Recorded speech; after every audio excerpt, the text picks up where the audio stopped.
अस्सलाम वालेकुम जी, साराना ऑफिशियल में आपको खुश आमदीद कहता हूँ।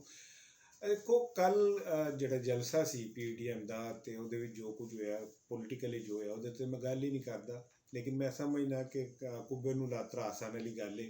ਇਮਰਾਨ ਖਾਨ ਨੂੰ ਕੱਲ ਦੇ ਜਲਸੇ ਨੇ ਜਿੰਨਾ ਫਾਇਦਾ ਦਿੱਤਾ, ਮੇਰਾ ਖਿਆਲ ਹੈ ਪਿਛਲੇ ਕਈ ਮਹੀਨਿਆਂ ਦੇ ਵਿੱਚ ਪਹਿਲੀ ਦਫਾ ਉਹਨਾਂ ਨੂੰ ਪੋਲੀਟੀਕਲੀ ਉਹਨੂੰ ਫਾਇਦਾ ਹੋਇਆ। ਕੱਲ ਦਾ ਜਲਸਾ ਫਲਾਪ ਹੋਣ ਦਾ ਮਤਲਬ ਐਸੀ ਕਿ ਇਮਰਾਨ ਖਾਨ ਜਿੱਤ ਗਿਆ 11 ਜਮਾਤਾਂ ਤੋਂ। ਤੇ ਇਹਦੇ ਤੇ ਫਿਰ ਮੈਂ ਗੱਲ ਕਰਾਂਗਾ, ਲੇਕਿਨ ਮੈਂ ਅੱਜ ਜਿਹੜੀ ਗੱਲ ਕਰ ਰਿਹਾ, ਅੱਜ ਮੈਂ ਪੰਜਾਬੀ 'ਚ ਵੀਲੌਗ ਇਸ ਲਈ ਕਰ ਰਿਹਾ ਕਿ ਰਾਤ ਜਲਸੇ ਦੇ ਵਿੱਚ ਮਹਿਮੂਦ ਅਚਕਜ਼ਈ ਨੇ ਜਿਹੜਾ ਲਾਹੌਰੀਆਂ ਲਈ ਤੇ ਪੰਜਾਬੀਆਂ ਦੇ ਲਈ ਆਪਣੇ ਅੰਦਰ ਦੀ ਨਫ਼ਰਤ ਦਾ ਇਜ਼ਹਾਰ ਕੀਤਾ, ਉਹਨੇ ਮੈਨੂੰ ਬੜਾ ਦੁੱਖ ਪਹੁੰਚਾਇਆ।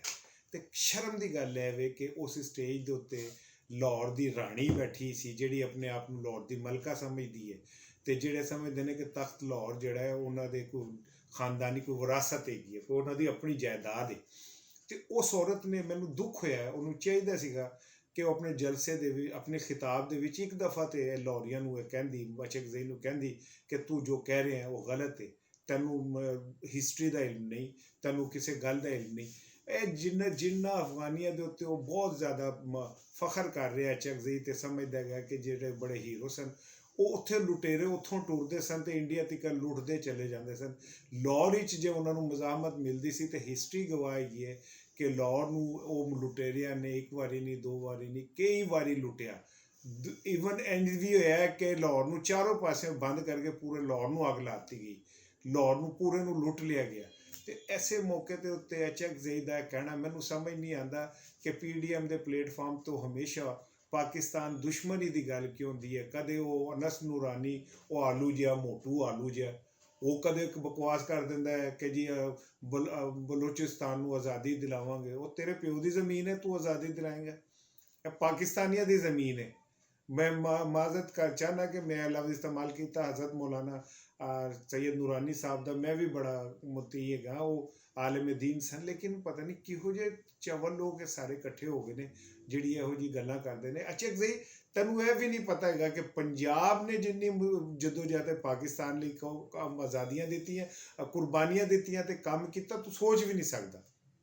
ਸਾਨੂੰ ਫਖਰ ਹੈ ਕਿ ਇਸ ਧਰਤੀ ਨੇ ਭਗਤ ਸਿੰਘ ਨੂੰ ਪੈਦਾ ਕੀਤਾ, ਸਾਨੂੰ ਫਖਰ ਹੈਗਾ ਕਿ ਇਸ ਧਰਤੀ ਨੇ ਅਲਹਮਦੁਲਿਲਾ ਸੈਫੁਦੀਨ ਕਿਚਲੂ ਜੈਸਾ ਬਹਾਦਰ ਪੈਦਾ ਕੀਤਾ। ਸੁੰਦਰ ਲਾਇਲਪੁਰੀਆ ਨੂੰ ਕੌਣ ਭੁੱਲ ਸਕਦਾ ਹੈ? ਆਮਿਰ ਚੰਦ ਭਗਵਾਨ ਨੂੰ ਕੌਣ ਭੁੱਲ ਸਕਦਾ ਹੈ? ਸਾਨੂੰ ਫਖਰ ਹੈ ਇਸ ਧਰਤੀ ਦਾ ਹੀਰੋ ਦੁੱਲਾ ਭੱਟੀ ਹੈ।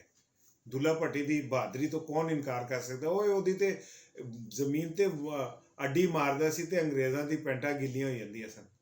ਤੁਸੀਂ ਕਹਿੰਦੇ ਹੋ ਜੀ ਲਾਹੌਰੀਏ ਤੇ ਪੰਜਾਬੀ ਤੇ ਇਹ ਤੇ ਉਹ। ਪ੍ਰਿਥਵੀ ਸਿੰਘ ਆਜ਼ਾਦ ਨੂੰ ਕੌਣ ਭੁੱਲ ਸਕਦਾ? ਸਾਡੇ ਇੱਕ ਹੈਗਾ ਜਿਹੜਾ ਸਾਡਾ ਹੀਰੋ, ਜਿਹਨੂੰ ਅਸੀਂ ਨਾ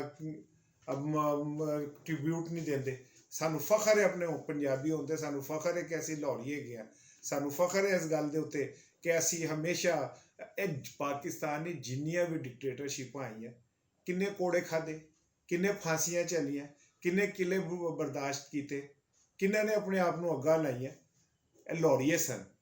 ਹਮੇਸ਼ਾ ਜਦੋਂ ਵੀ ਤਹਿਰੀਕ ਕੋਈ ਵੱਡੀ ਕਾਮਯਾਬ ਹੋਈ ਹੈ ਉਹ ਲਾਹੌਰ ਤੋਂ ਹੀ ਹੈ। ਹਰ ਡਿਕਟੇਟਰ ਦੇ ਖਿਲਾਫ, ਹਰ ਜ਼ਾਲਿਮ ਦੇ ਖਿਲਾਫ ਜਦੋਂ ਵੀ ਕੋਈ ਤਹਿਰੀਕ ਚਲੀ, ਪੂਰਾ ਪਾਕਿਸਤਾਨ ਰੌਲਾ ਪਾਉਂਦਾ ਰਿਹਾ, ਲੇਕਿਨ ਜਿਸ ਦਿਨ ਲਾਹੌਰ ਖੜਾ ਹੁੰਦਾ ਹੈ ਉਸ ਦਿਨ ਉਹ ਤਹਿਰੀਕ ਕਾਮਯਾਬ ਹੁੰਦੀ ਹੈ। ਅਸੀਂ ਜ਼ਿਆਉਲ ਹਕ ਤੋਂ ਨੂੰ ਲੈ ਲਓ, ਮੁਸ਼ਰਫ ਨੂੰ ਲੈ ਲਓ, ਤੁਸੀਂ ਜਨਾਬ ਅਲੀ ਅਯੂਬ ਖਾਨ ਨੂੰ ਲੈ ਲਓ, ਤੁਸੀਂ ਕਿਸੇ ਡਿਕਟੇਟਰ ਦਾ ਨਾਂ ਲਵੋ, ਲਾਹੌਰ ਹਮੇਸ਼ਾ ਉਹਦੇ ਅੱਗੇ ਖੜਾ ਹੈ।